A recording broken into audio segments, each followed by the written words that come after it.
The year is 1066. England teeters on the brink of chaos. King Harold Godwinson stands, watch his eyes fixed southward across the English Channel, bracing for Norman invaders to strike. But fate has a cruel twist in store. A massive armada appears on the horizon, 300 warships cutting through the northern seas. At its helm stands one of Europe's most terrifying warriors.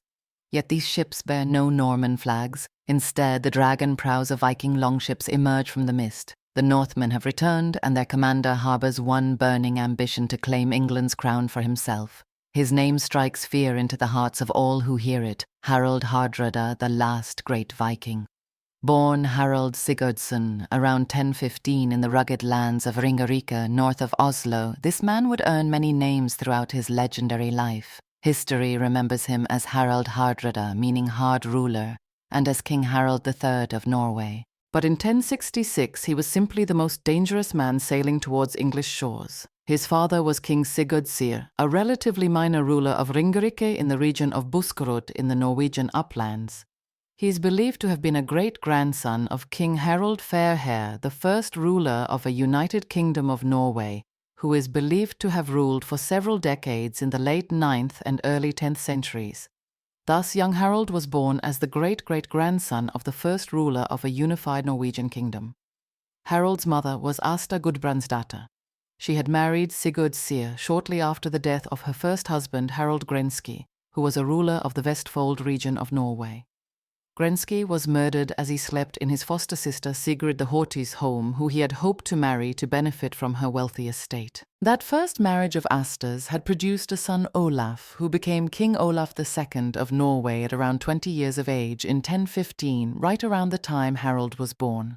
Her second marriage to Sigurd, Sir Harald's father, produced numerous children before Harald himself was born, and in addition to having Olaf as a half-brother, Harald had several older full biological siblings, specifically 3 brothers, Guttorm, Halfdan, and Ingerid, and a sister named Gunhild.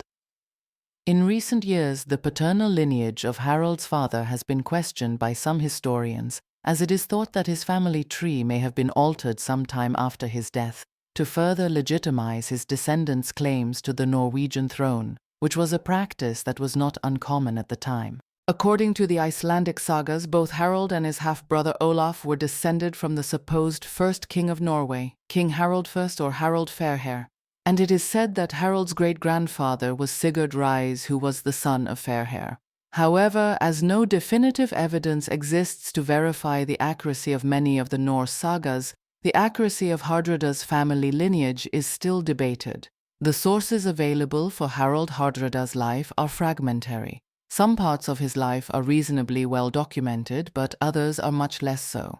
While the sources available also provide very different kinds of information depending on where and when they were written.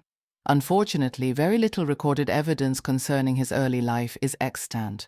One of the most important sources for his adult life are the writings of Snorri Sturluson, the greatest Norse poet and chronicler of medieval times who lived in Iceland in the late 12th and early 13th centuries. He composed a work called the Heimskringla, which transliterates as the Circle of the World. It was a history of the Norse kings of Norway and Sweden, and Harald features prominently in some sections. For his time in Eastern Europe and at Constantinople. The Russian Primary Chronicle, a set of annalistic chronicles of the history of Kievan Rus' and other Norse settlements in Eastern Europe, is useful. While for his time involved in English politics, both the Anglo-Saxon Chronicle and the Bayeux Tapestry are invaluable. A number of other historians and chroniclers mentioned him or discussed Harald somewhat peripherally in their work, notably Adam of Bremen, a near contemporary of Harald's from the city of Bremen in northern Germany, who composed an ecclesiastical history of the region straddling northern Germany and Denmark in the late 11th century. Adam's life substantially overlapped with that of Hardrada, whom he referred to as the Thunderbolt of the North. Little verifiable information exists with which to reconstruct the details of Harald's childhood. He was described by the 13th century Icelandic poet Snorri Sturluson as being larger and taller than other men from a young age, with light-colored hair, a substantial beard and mustache. The Vikings or Norse people of Scandinavia at the height of the Norse migrations in the 8th, 9th, and 10th centuries did not have a system of formal education. Instead, children like Harald of the aristocracy and local elites were educated by learned individuals at the courts of their rulers. From these men, Harald would have learned about the legendary exploits of the Norse warriors and explorers of Norway, and also the more historically affirmed raiding parties and wars of settlement which had taken place to regions like England, northern France, and down the great rivers of Eastern Europe, the Don, the Dnieper, and Volga, since the 790 AD. Harald would have grown up in a Viking longhouse, though from a young age he would have spent some time at sea traveling in a Viking longboat and training to become a Norse warrior himself. He was largely raised as a Christian, his father having converted to the religion during his lifetime, though this was still a mixed society, one in which some people were Christians and others were polytheistic worshippers of the Old Norse gods such as Odin and Thor. Like his half-brother Olaf, Harald would continue the Viking tradition of leaving his homeland in order to seek fame and fortune across the high seas. Harald's life must be viewed within the context of wider Norse or Viking history between the 8th and 11th centuries. The Norse people had begun expanding out of Scandinavia in the final decades of the 8th century AD. At first, bands of Norse warriors from Norway and Denmark simply raided places like England, Scotland, Ireland, and northern France and brought home booty and slaves to Scandinavia, while the Swedes were primarily engaging in similar activity by sailing down the great rivers of Eastern Europe, the Volga, Don, and Dnieper, to strike at Byzantine and even Arab settlements on the Pontic Caspian steppe, the Black Sea, and the Caspian Sea. In the second half of the 9th century, these raids evolved into efforts by Norse warlords to conquer territory and establish their own kingdoms. Thus, by the dawn of the 10th century, there were formidable Danish and Norwegian warlords who had established themselves as rulers of regions like Dublin in Ireland, Northumbria, and East Anglia in England, Normandy in northern France, and cities like Novgorod, Staraya Ladoga, and Kiev in Eastern Europe. The Norse had even laid siege to Constantinople, the capital of the Byzantine Empire, modern-day Istanbul, on several occasions. Eventually, rather than continue to be threatened by the Norse raiders operating out of Kiev, the Byzantine rulers had even resorted to hiring the Norse warrior bands. They became known as Varangians at Constantinople, a Greek-derived term which transliterates to pledge sword companion.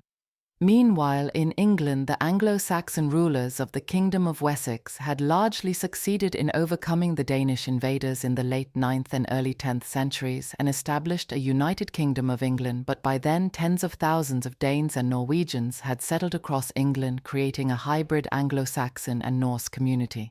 While Anglo-Saxon rulers prevailed there for the time being, there were many Danish nobles who would move to support Norse claimants to rule England from Denmark and Norway in time to come if the opportunity presented itself. Harald's life would play out in all of these spheres of Norse activity: Scandinavia, Britain, and Eastern Europe. His earliest political and military activity occurred in Norway. In the early 9th century AD, at the beginning of the Viking Age, Norway had been made up of a number of small regional kingdoms ruled by local warlords, but by the end of the 9th century, all of the western coastal regions of Scandinavia had been unified under the rule of Harald and Olaf's ancestor, King Harald Thirst or Harald Fairhair. However, after his death in 933 AD, the territory fractured again into smaller territories and kingdoms, controlled by jarls or nobles under Fairhair's descendants.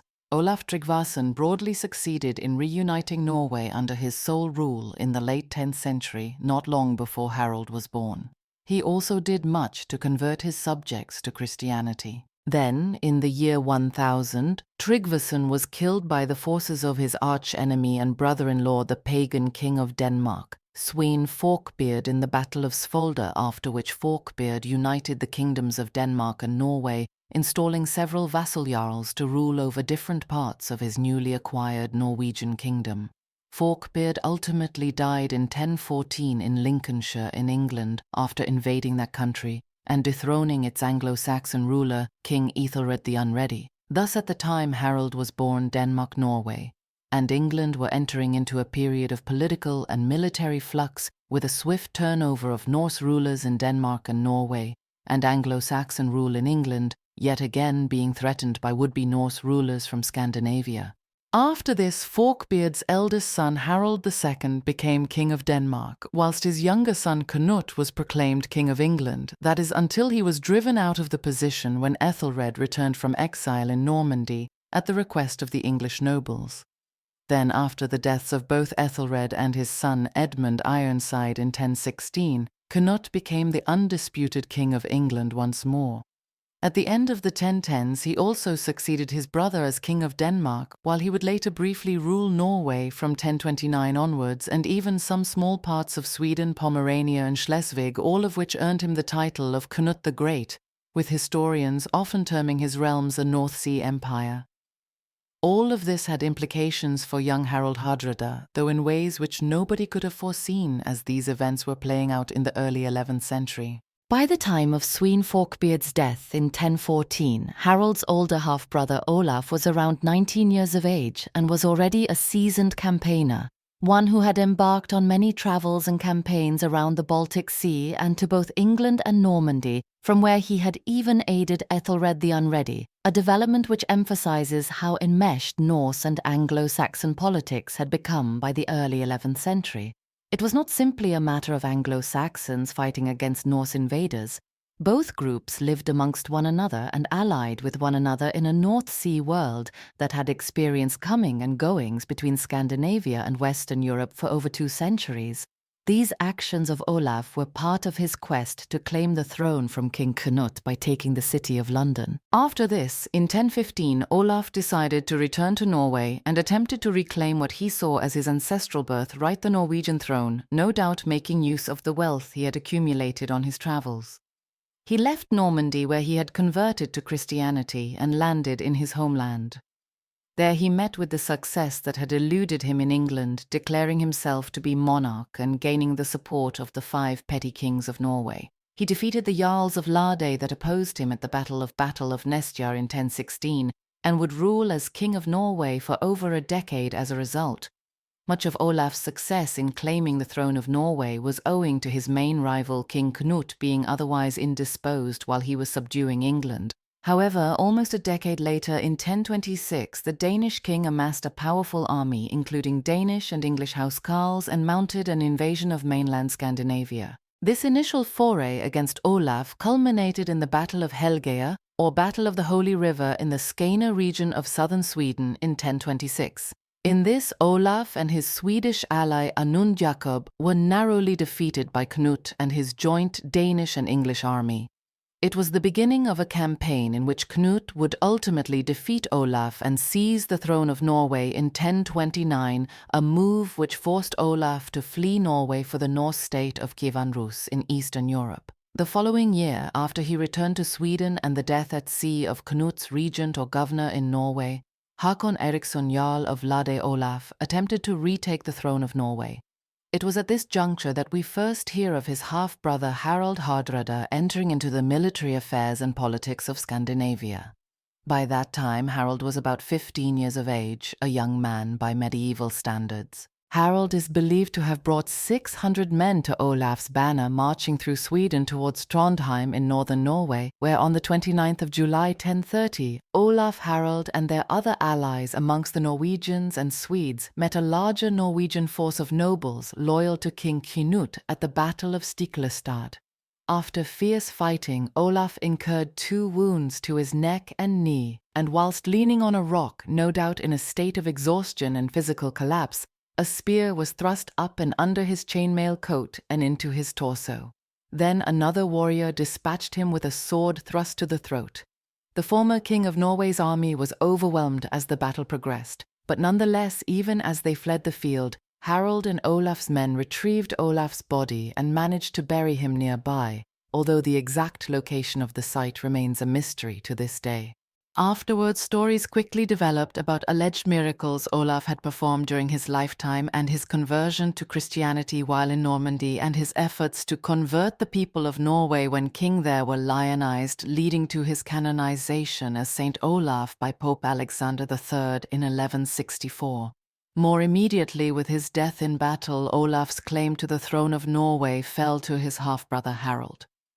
After the defeat at the Battle of Stiklestad, Harald, who had fought bravely by Olaf's side, found refuge with a small band of followers on a remote farm in order to heal his wounds and plan his next moves.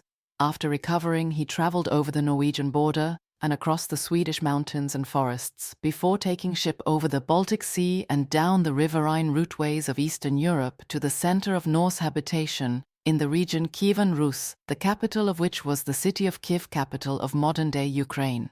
At the time, the city controlled extensive territory and was ruled by King Yaroslav I, otherwise known as Yaroslav the Wise, who was both Prince of Novgorod in what is now Western Russia and Grand Prince of Kiev. Yaroslav's wife was Ingigerd, Olaf's daughter. While he was King of Norway, Harald's half-brother Olaf had previously organized a marriage alliance with the Swedish king Olaf Skotkonung, through which it had been intended that he would marry Ingigerd. That marriage proposal eventually collapsed and she went on to marry Yaroslav, but Olaf had subsequently married Ingigerd's sister, Astrid, Olaf's daughter. This meant that Harald was circuitously related to Yaroslav through his half-brother's marriage to the Kievan ruler's sister-in-law. Therefore, Harald obtained a warm reception in Kiev when he arrived there after fleeing from Scandinavia, and many years later the alliance would be further cemented by Harald's marriage to Yaroslav's daughter Lady Elisiv of Kiev. Throughout 1031, after his arrival there, Harald ingratiated himself within Yaroslav's court, becoming a military captain and also proposing marriage to Lady Elisiv for the first time. She was only a child of 6 or 7 years at the time, and the marriage would not have happened for many years to come. It was simply a request to be formally promised as a means of cementing an alliance between Yaroslav and Harald, the latter of whom, it must be remembered, was still only around 16 years of age or so at the time. In any event, the offer was initially rejected by Yaroslav, who did not consider Harald to be wealthy enough to provide a substantial munder or bride price for the hand of a daughter of one of the most powerful lords of Europe at the time, while Harald's prospects of returning to Scandinavia and claiming the throne of Norway one day were also considered limited at the time.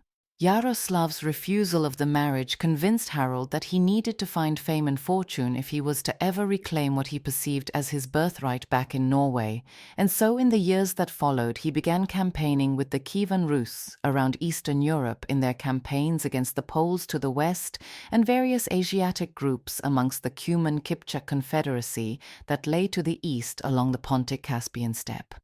Soon, though, his eyes turned to the city which the Rus knew as Miklagard, meaning the Great City.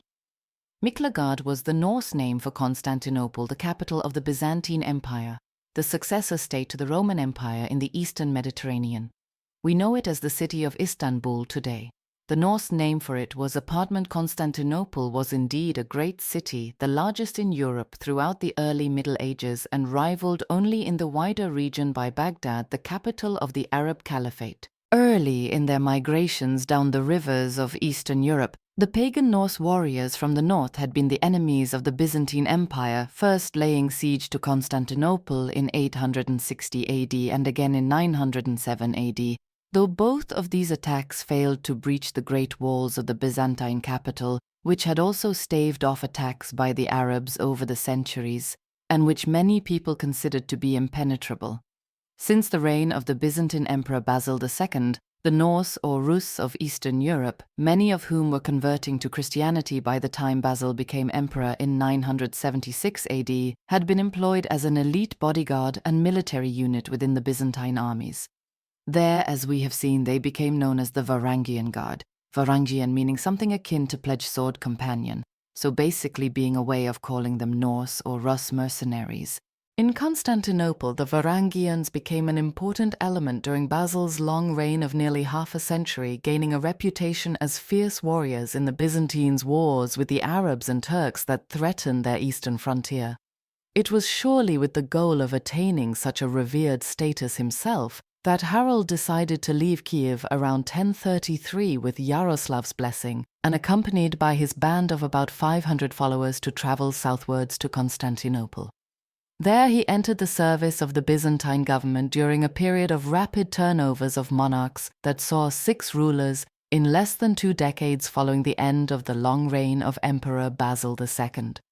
Harald would have faced competition from the leaders of other bands of Norse warriors in the Byzantine capital, but he soon advanced into the Varangian Guards as he was commissioned in 1034 or 1035 by Emperor Michael IV, who had himself only just become ruler of Byzantium. Over the next years, Harald and his men would serve in a number of campaigns of ever-increasing importance. Early on in his time as a Varangian commander, he was seemingly charged with tackling piratical activities in the eastern Mediterranean and freeing up the shipping routes leading to Constantinople from the Aegean Sea. However, over time, as we will see, he was given ever greater responsibilities and would soon be at the forefront of the Byzantines' wars with the Arabs in the Middle East. Whilst Harald was settling into his new life in the east in 1035, King Canute died to the west of what is unclear, though it was not violently, although he was only around 40 years of age. Upon his death, and with the support of the King of Sweden and the Norwegian nobility, Harald's 11-year-old half-nephew Magnus, the illegitimate son of Olaf II, and his wife Astrid's English slave Alfhild became Magnus I of Norway, whilst King Canute's son Harthacnut became the King of Denmark. However, even though the Danes had largely been responsible for his father's demise, Magnus, acting on the advice of his counselors, chose not to go to war against the Danish king, earning him the pseudonym of Magnus the Good in return for choosing peace over war. But in contrast to Magnus, Harthacnut soon rekindled his hopes of ruling over Norway as his father had. To that end, in 1040, war broke out between the kingdoms of Denmark and Norway. It was short-lived, as the nobles of both realms soon convinced their rival kings to meet for peace talks. At this conference, the two rivals agreed that the lands of the first one of them to pass away would go to the other. Luckily for Magnus, just 2 years later, Harthacnut died in England, meaning that Magnus became King of Denmark in 1042, uniting it to the throne of Norway once again. Hence, while Harald was away in the east, serving as one of the leaders of the Varangian Guard, his half-nephew rose to the throne as ruler of both Norway and Denmark. Away to the east, by around 1040, even before Magnus acquired the crown of Denmark, his uncle Harald had proved himself to be such an extremely able and feared warrior that, according to Snorri Sturluson, writing 2 centuries later, he was considered the leader of all the Varangians in Byzantine employ. By this time, he had campaigned in the Byzantine armies in what was then known as Asia Minor, modern-day Turkey, forcing back the Arabs to the river Euphrates in eastern Turkey and northern Iraq. He also took part in the capture of numerous Arab forts and settlements in the process. According to many accounts, Harald was pivotal in a Byzantine expedition which recaptured previously lost lands in Palestine with relative ease, quote, without fire nor by the sword, and allegedly oversaw the signing of a peace treaty between the Byzantines and the Muslim Fatimid Caliph, in which Christians were allowed to travel to Jerusalem.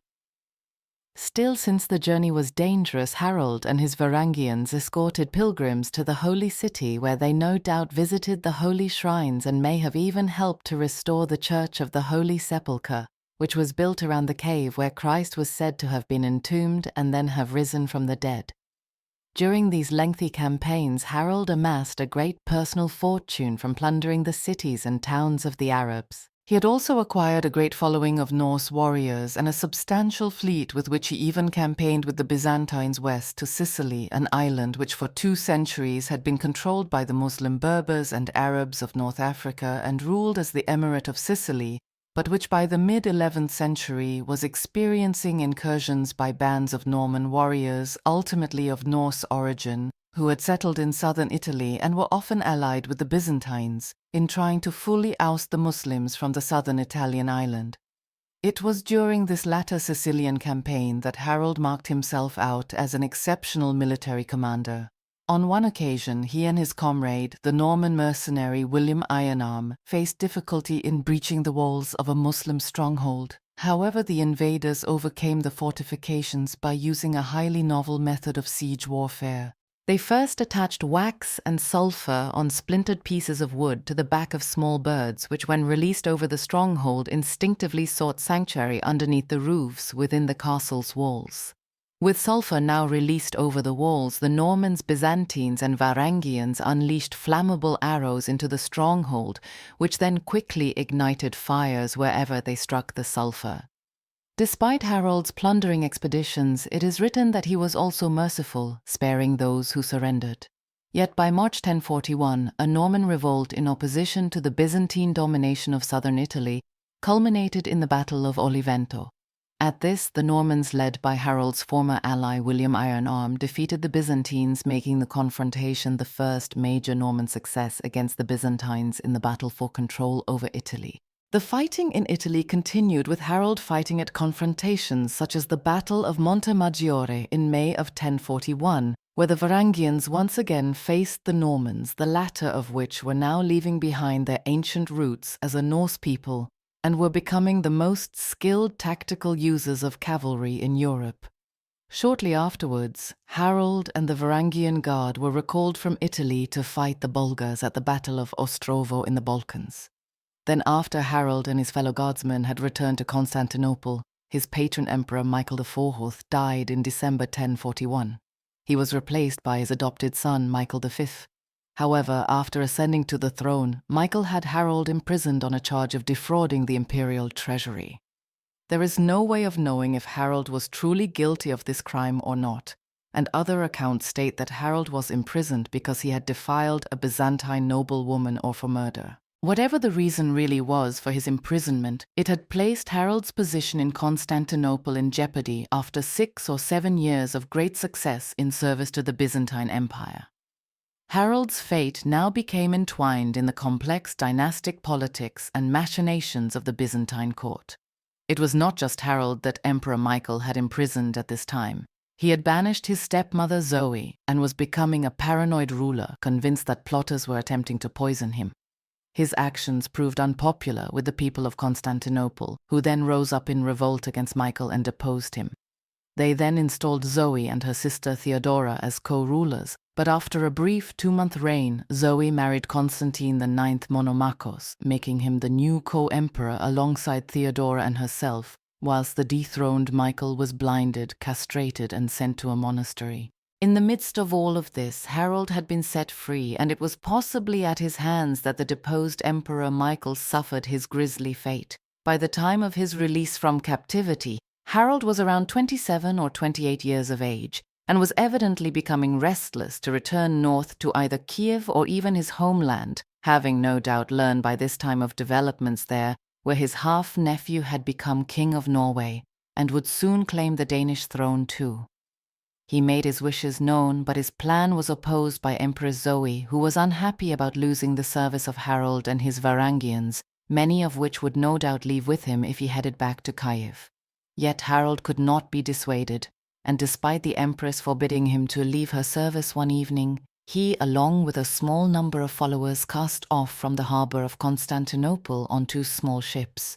Whilst entering the Bosporus Strait that connects the Mediterranean to the Black Sea, the ship accompanying his own was destroyed under the weight of a massive chain that spanned the harbour entrance.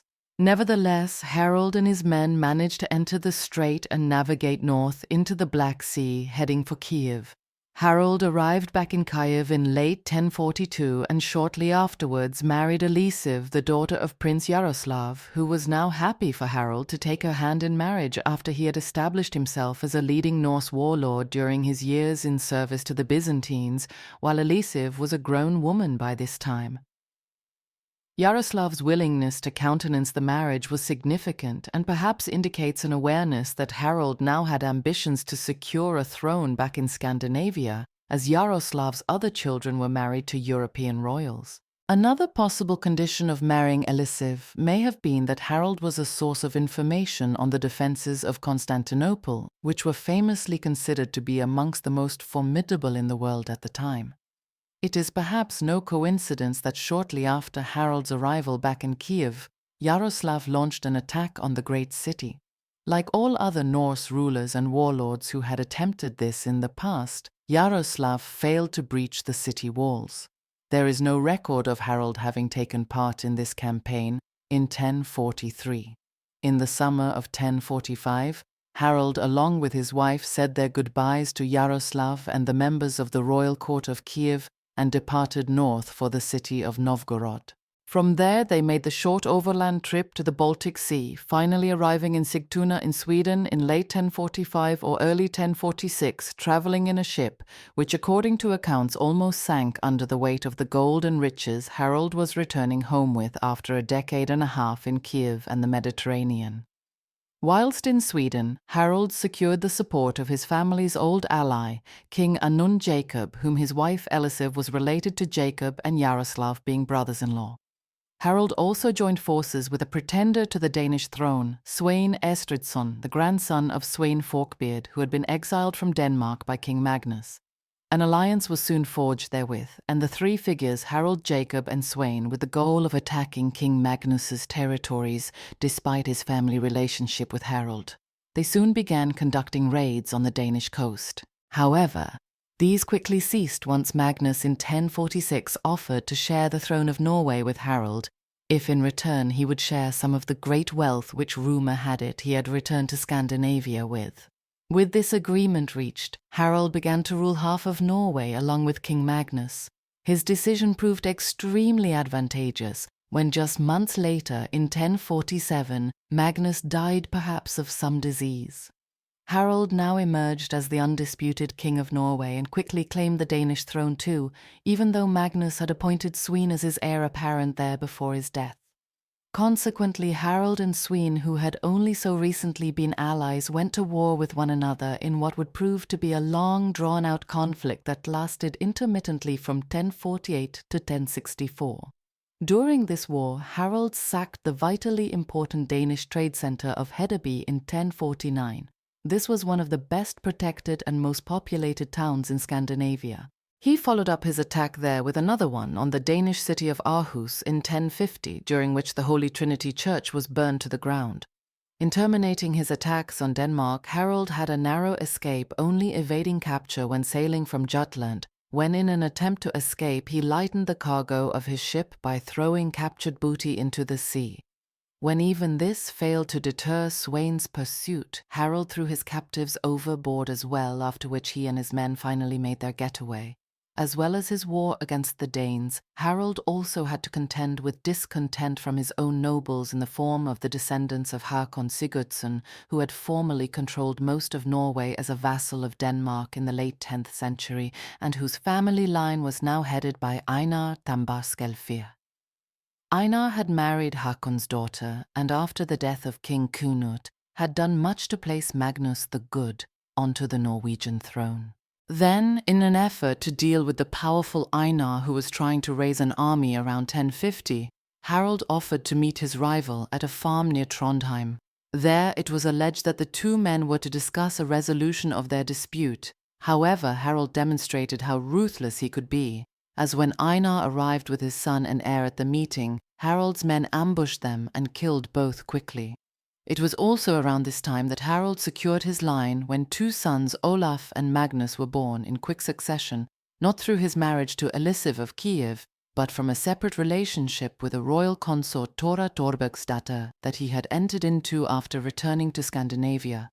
He remained married to Elisiv, and the relationship with Tora was a quasi-polygamous one in a country where pagan violations of church law remained an issue long after rulers like Harald had converted to Christianity. Now that he had fully subdued the Norwegian nobility, Harald was able to once again set about trying to enforce his claim to the Danish throne, resuming the war against Sweyn. The high point of this conflict came in 1062, when the two sides clashed at the naval battle of Nisa. Here on the Nisan River, near the modern-day Swedish city of Halmstad, on the 9th of August, both sides would employ their longships. It was with a fleet comprised of as many as 300 of these iconic vessels that Harald arrived at the Nisan River.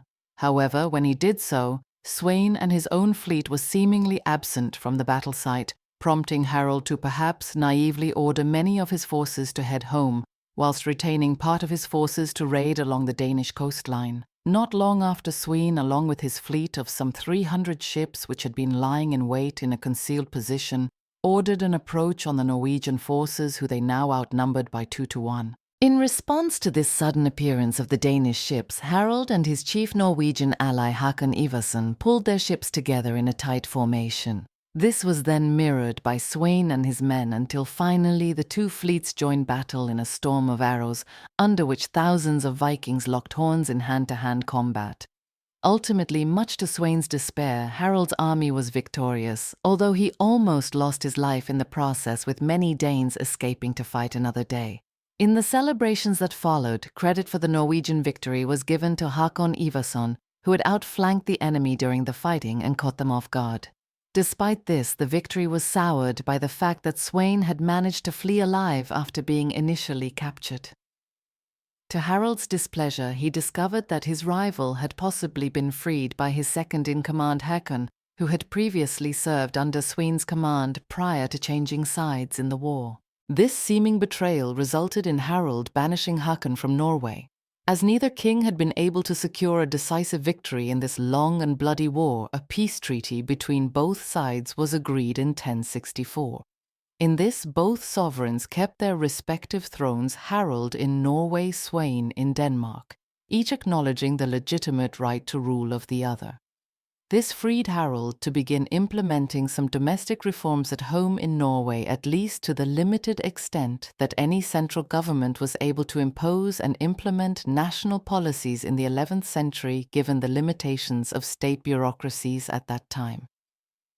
On the economic front, Harald ordered the minting of a new coinage for the country with standardized weights and measures, and also tried to exploit his long-standing connections with Sweden, the Kievan Rus, and even the Byzantine Empire to foster increased trade from the ports of Norway to places like Kyiv and Constantinople. Other concerns on the home front for Harald were efforts to convert to Christianity the substantial number of Norwegians who remained wedded to the old pagan religion of their forebears. To this end, he tried to increase the number of bishops, priests, and monks in Norway, inviting them to the country from abroad, while also building new churches and repairing damaged chapels across the country. Perhaps the most important policy of all pursued by Harald, though, was the development of the city of Oslo. A small settlement had existed here for some time, and his predecessor Magnus had patronized the further development of it. But it was seemingly Harald who played the greatest role in its early history, making the burgeoning settlement what was known as a kaupstad, a market town through a royal grant, one strategically positioned to take advantage of trade moving between the Baltic Sea and the North Sea. Of course, there was a bloodier and more ruthless side to Harald's rule, one which was in stark contrast to Magnus. Although a child of Norwegian royalty and a Norse warlord, Harald had spent over a decade and a half absent from Scandinavia and had to impose his rule with severity at times on a country where many people did not know him and his bonds were weak. Accordingly, he often imposed his rule through harsh punishments of those who disobeyed his orders. Over time, this earned him his nickname of Hardrada, meaning stern or hard ruler. It was a name which was fitting, as the Norwegian king often imposed his rule through summary executions of those who opposed him, or by using his personal army or herd to exact taxes and other dues. He also increased the power of the Norwegian monarchy during his reign by enforcing a policy which stated that only the king could keep his own herd, giving Harald increased power over the lords of Norway. After solidifying his control over Norway and having accepted that Sweyn would continue to rule Denmark, Harald turned his attention in the mid-1060s to England. After the death of King Harthacnut back in 1042, when Magnus had become King of Denmark, the rule of England had reverted back into the hands of the royal house of Wessex, with Edward the Confessor succeeding to the throne. He was an Anglo-Saxon ruler, at least to the extent that we can still speak of Anglo-Saxons and Danes as distinct entities in England. By this time, such was the level of intermarriage which had occurred between the two groups over 2 centuries by the mid-11th century. Edward, for instance, might have been a member of the Anglo-Saxon Wessex line, but his mother was Emma of Normandy, a member of the royal family there established by the Norse who conquered this part of northern France in the late 9th and early 10th century. She had also later married King Cnut, so Edward's stepfather had been a Norse ruler of England, and he was descended from the Norse Normans on his mother's side. He ruled England for nearly a quarter of a century thereafter. However, a succession crisis was brewing by the mid-1060s, because much as his pseudonym, the Confessor, might suggest, Edward is understood to have been a deeply religious man and possibly took a vow of celibacy despite also marrying. Whether the union was chaste remains of course a matter of debate, but it certainly did not result in children or an heir to succeed Edward, nor was there a clear candidate elsewhere in his family. Harold's interest in England was first kindled when he received an invitation from the unseated Danish Lord Tostig Godwinson brother to Earl Harald Godwinson of Wessex to help him claim back the Anglo-Saxon earldom of Northumbria, which he had been removed from the rule of owing to Tostig's violent conduct. This discontent towards Tostig boiled over in 1065 when a rebellion broke out in the north against the hated earl. King Edward responded by sending Tostig's brother Harald Godwinson, the Earl of Wessex, northwards to negotiate with the Northumbrian rebels. Having appraised the situation there, Harald refused to support his own brother, a move which led the humiliated Tostig into exile, and to request the aid of Harald Hardrada in Norway. By this time, Edward the Confessor was gravely ill, and Harald saw an opportunity not just to re-establish Tostig in Northumbria and acquire a major ally in England in the process, but also to potentially put himself in a position to succeed Edward as King of Norway, a move which would go some way to re-establishing the North Sea Empire of Canute the Great. Events were moving very quickly as 1066 dawned. On the 5th of January, Edward the Confessor died, and it was quickly revealed that despite being a primarily Anglo-Saxon monarch, he had named Harald Godwinson, Tostig's brother, as his heir. Thus did he succeed as King Harald II of England. At the same time, Tostig had been moving between the Low Countries, Scotland and England, trying to reclaim his earldom. Upon his brother's accession, he now sent word to Harald Hardrada and spurred him on to press his claim to the throne of England.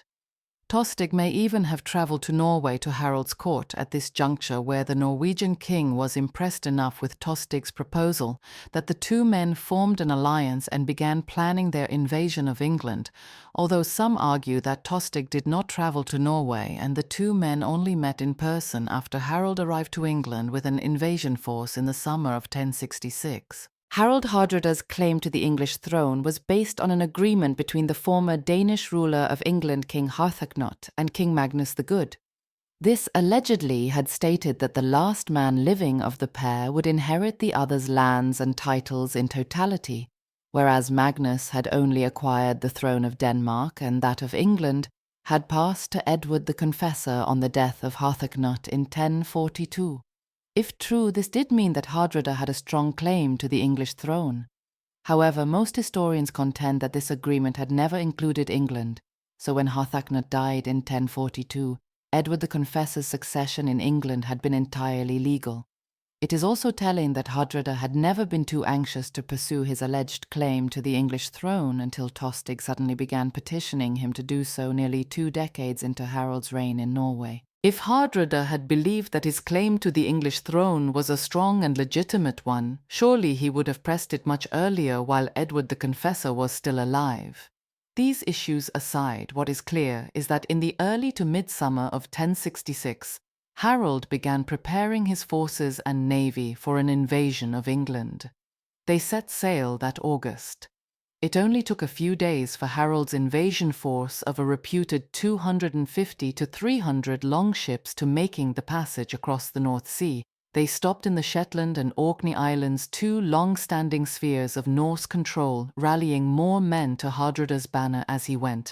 These included several thousand Scottish troops. Once landed in northern England, Harald and Tostig's forces joined together in the vicinity of the River Tees, near modern-day Middlesbrough, following which they began conducting raids on Scarborough and other Northumbrian towns en route to the capital of the north, the city of York. After sailing down the River Humber and disembarking at the village of Rickle, the Norse army headed towards York. But when they came in sight of the city's walls near the modern-day village of Fulford on the 20th of September 1066, Hardrada and his forces were confronted by a 3,000 to 4,000 strong Anglo-Saxon army under the command of Tostig's arch-enemies and 2 of his brother Harald II's closest allies, Edwin, Earl of Mercia, and Morcar, Earl of Northumbria.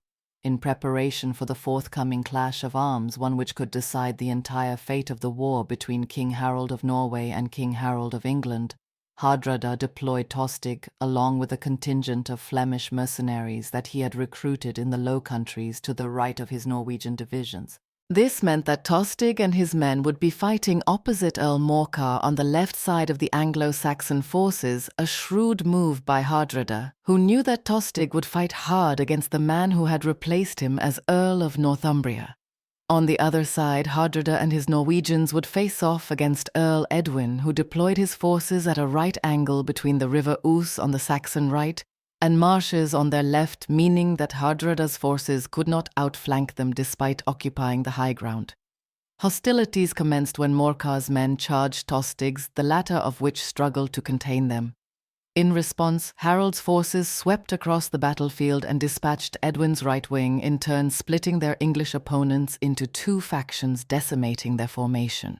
With the English hemmed in and surrounded on three sides, they soon fell back into York, whilst Edwin and Morcar escaped unharmed. 4 days later, on the 24th of September 1066, the city capitulated and Harald took hostages of some of the leading families there to guarantee their continued obedience. News of the victory won by Hardrada and Tostig at the Battle of Fulford soon reached King Harald II, who was already on his way north from London to Yorkshire with a second army to meet Hardrada in the field. According to our accounts of these events, which quite probably exaggerated what happened, Harald and his English army apparently completed an almost 200-mile march north in only 4 days, rallying troops as he went before arriving in Tadcaster west of York on the 24th of September, the same day York surrendered to Hardrada. Although it is one of the most famous battles in English history, the exact site of the Battle of Stamford Bridge that now followed between King Harold and King Harald is not known for certain. It is generally believed to have been east of the River Derwent, southeast of the town now known as Stamford Bridge. It also seems that Hardrada had underestimated the size of the army which the English king had marched north with, and had left his own forces divided with much of the host accompanying him to Stamford Bridge, but a substantial proportion of it moored at Recall with the fleet. This meant that he had left York undefended, culminating in King Harold and his forces reoccupying York on the morning of the 25th of September, before marching eastwards towards Hardrada's Vikings, who were encamped on the eastern bank of the River Derwent. Hardrada had been caught completely off guard by the speed with which his rival had marched northwards. It is said that after crossing the Derwent, Harald, in the hope of pacifying his brother Tostig, rode up to the Norwegian army before the battle and offered to restore Tostig to the earldom of Northumbria if he abandoned Hardrada and fought for him. Yet Tostig refused the offer, and the Battle of Stamford Bridge commenced. After forming their lines, the English and Norwegians advanced gradually and then clashed in a brutal hand-to-hand struggle. In this, the English had the better of it, as Hardrada's men had been so taken by surprise by the rapid march northwards of the English that many were not fully outfitted with their armor. Ultimately, the Norwegian lack of armor and shields cost them dearly, as the Anglo-Saxons were able to break up their enemy's line. Then, in the very thick of the fighting, Harald Hardrada was struck in the neck with an arrow and mortally wounded. He still continued to cut down his foes until, exhausted, the King of Norway was finally slain. After he fell, Tostig continued to lead their forces, but he too was soon killed as well. It was only at this juncture that some of Hardrada's additional men, led by Eystein Ori, who was betrothed to Hardrada's daughter Maria, began a counterattack, one which almost breached the English line until Ori was himself killed and his men routed. After the battle, the remaining Norsemen slipped away under the cover of darkness. They were pursued to Recall by the victorious King Harald and his men. There they allowed Hardrada's son and successor Olaf to return home to Norway under the condition that he would never try to invade England again. Olaf agreed, and so the young Norwegian ruler set sail for home along with less than a tenth of his father's original force of 10,000 men and only 25 of the 300 ships which had arrived in England. However, while King Harold had won a major victory at Stamford Bridge, it was a Pyrrhic one. Even as Hardrada and Tostig had been launching their invasion of England from the north, another challenger for the throne of England, William, Duke of Normandy, had been preparing to land in the south of the country to press his own claim. William was a relative of Edward the Confessor on account of Edward's descent on his mother's side from the ducal house of Normandy. and so William had a strong enough claim to the throne of England, one which he bolstered by arguing that Edward had named him as his heir all the way back in 1051. Harold's march northwards and the forces he had lost in defeating Hardrada had cost him time and men. Thus, when he learned of the landing of William and his Normans on the southern coast just days after defeating Hardrada, it was with a depleted and tired host that he commenced another rapid march south. At the famous Battle of Hastings on the 14th of October 1066, King Harald II was defeated and killed. William and his Normans went on to conquer England, marking the transition from Anglo-Saxon to Norman England, with William the Conqueror as the first Norman monarch of the country. Harald Hardrada was unquestionably one of the most colourful and successful Viking or Norse warlords of the age of the Vikings. In his youth, his family experienced a series of desperate setbacks which left him as what would now be considered simply a teenager, fleeing from Scandinavia and carving out a new life for himself amongst the Kievan Rus in Eastern Europe. That his fortunes were at a low ebb was seen in the refusal of Yaroslav the Wise to grant him his daughter's hand in marriage during his first years in Kiev. However, undismayed, young Harald headed for Miklagard, the great city, where he achieved fame and fortune as a leader of the Varangian Guard, battling Arabs, Muslim Berbers and Normans from Sicily to Iraq. Returning home to Scandinavia a decade and a half after fleeing into exile with his Kievan bride, he claimed what he perceived as his birthright and became King of Norway. Thereafter, he nearly acquired the throne of Denmark too, and initiated a wide range of reforms at home in Norway. It could be said that his life ended in ignominy and defeat while trying to claim the throne of England. However, he quite possibly changed the course of history in the process. Perhaps Harald Godwinson would have been able to resist the Norman invasion of Duke William and prevent the Norman conquest of England had it not been his forces being tired and depleted in their northern campaign against Hardrada. One thing is for sure, Hardrada certainly deserves the title Adam of Bremen gave him, the Thunderbolt of the North. What do you think of Harald Hardrada? Was he a brutal and tyrannical king who only sought power and wealth, or was he one of the last true Viking heroes? Please let us know in the comment section, and in the meantime, thank you very much for watching.